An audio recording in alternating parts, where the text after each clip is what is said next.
In this video, we're going to talk about Python sets. Now, sets in Python are useful, but there's some significant limits on what we can and cannot do with a set. Because with sets, Python gets to pick how they're stored. Take a look. In this program, we're going to look at sets in Python.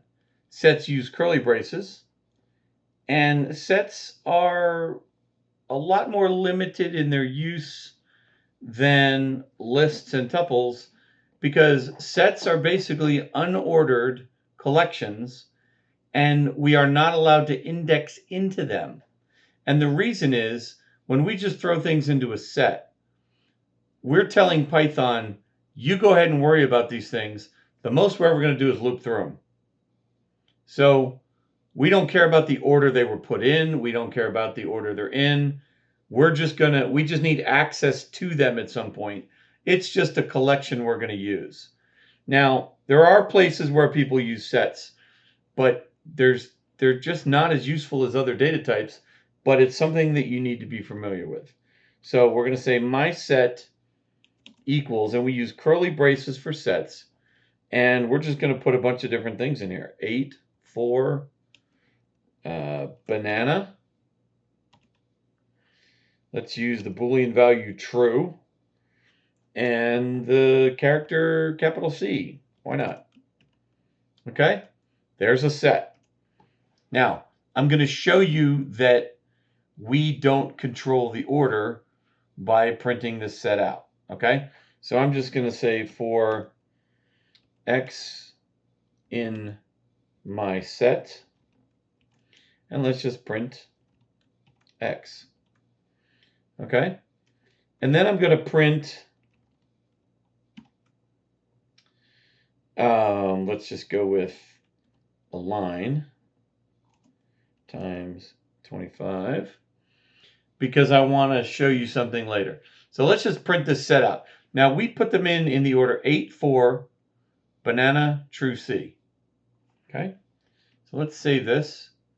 Go over here and say Python sets.py. Wait a minute. This is true for 8 banana C. True for 8 banana C. So it left 2 of them in our order.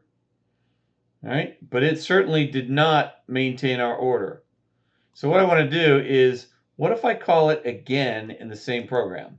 I get asked this frequently in the language Python. So I'm just going to copy that. Actually, I'm going to copy all of this. Control C. And we're just going to do it again. Okay?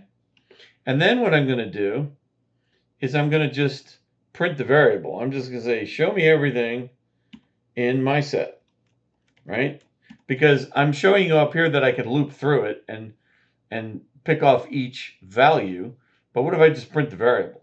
Does it do anything differently with these different iterations through it? Okay, so let's save that and let's see what we get, because this is kind of interesting.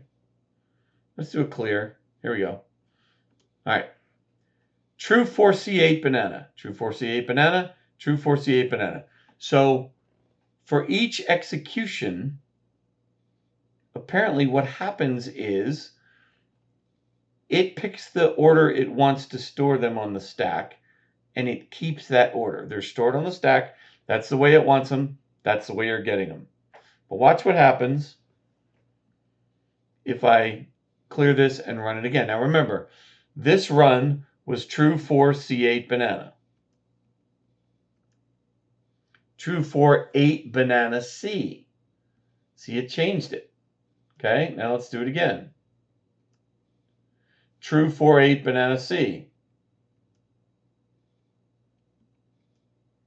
True banana for 8C.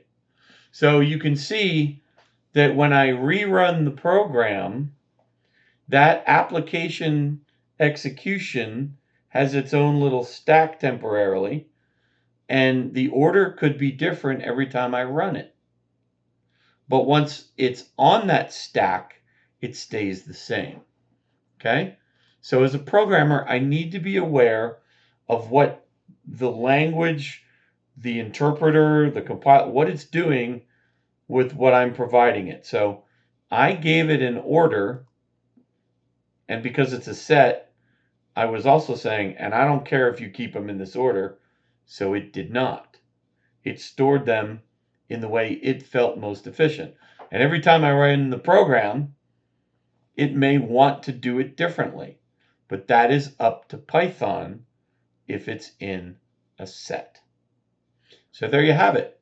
Sets in Python. Welcome back. So as you can see, sets have some limits on what we can do, but it's still an important data type to have in your toolbox for when you start writing big code in Python. In the next video, we're going to talk about another very important and very, very useful data type known as dictionaries. So we'll see you on the other side.